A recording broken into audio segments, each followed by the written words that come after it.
आज का टॉपिक है पोलिनोमियल। 9th क्लास का टॉपिक है पोलिनोमियल। पोलिनोमियल को हिंदी में बहुपद कहते हैं।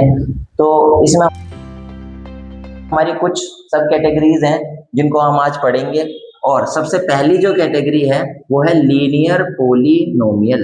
इसकी पहचान हम इस तरीके से कर सकते हैं कि यदि हमारे पास कोई पोलिनोमियल है 9x + y + 2, ये हमारे पास पोलिनोमियल है। एक पद, दुई पद, तीन पद, first term, second term, third term, तीन पद है इसके अंदर। लेकिन हमें ऑब्जर्व करना है इसके एक्सपोनेंट को, इसकी पावर को। तो इसकी मैक्सिमम पावर कितनी है? इसकी मैक्सिमम पावर है 1। तो जिसकी भी मैक्सिमम पावर 1 होगी उसी को हम रैखिक बहुपद कहेंगे। सेकंड एग्जांपल देखते हैं, 3x + 5।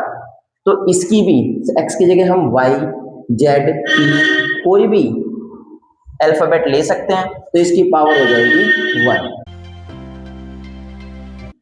नंबर 2 पे आ जाता है क्वाड्रेटिक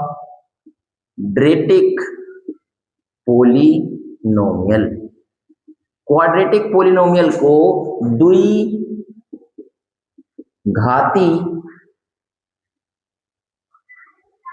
द्विघाती बहुपद कहते हैं। द्विघाती बहुपद की भी पहचान बहुत आसान है, क्योंकि इसमें द्वि आ गया, क्वाड्रेटिक आ गया, मतलब 2। तो इसकी पावर जो मैक्सिमम होगी वो 2 होगी। मैक्सिमम पावर 2 होगी। मैक्सिमम पावर 2 होगी। जिसकी भी इक्वेशन की मैक्सिमम पावर 2 हो जाए वो क्वाड्रेटिक पोलिनोमियल कहा जाएगा। इसका एक एग्जांपल और देख लेते हैं, 3y² + y + 3। यहां पर मैक्सिमम पावर 2 होनी चाहिए। इसके बाद जाता है क्यूबिक पोलिनोमियल। क्या जाता है? Cubic polynomial.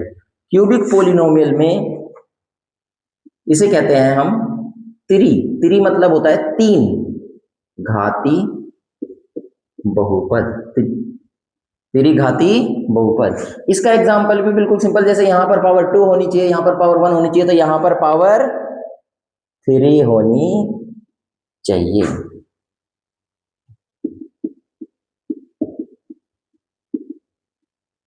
इसका एग्जांपल मैक्सिमम पावर 3 होनी चाहिए।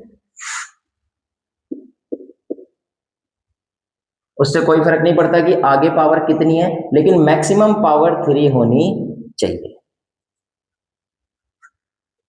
वैसे तो 9th क्लास में क्वाड्रेटिक नहीं है, लेकिन फिर भी मैं आपको बता देता हूं।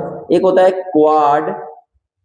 Quadratic polynomial. इसको बोलते हैं द्विघाती बहुपद। जैसा कि आपको नाम से ही क्लियर हो गया होगा, द्विघाती मतलब 2 के ऊपर 2 घात। It means 9x⁴ + 9x⁴ + 3x² + 4x + 3। इसको हम कैसे कर सकते हैं? इसको हम रीराइट कर सकते हैं 9x⁴ + 9x⁴ + 3x² + 4x + 3। ठीक है, तो यहां पर क्वाड्रेटिक, इसीलिए इसको क्वाड्रेटिक पोलिनोमियल कहते हैं। तो आशा करता हूं आप लोगों को ये चारों चीजें बेसिक, जो पोलिनोमियल के लिए बेसिक है, और इनसे भी 1 नंबर का क्वेश्चन आ जाता है। आप इन्हें जरूर याद कर लेना, ये पेपर में आपको जरूर काम आएंगे। Thank you so much.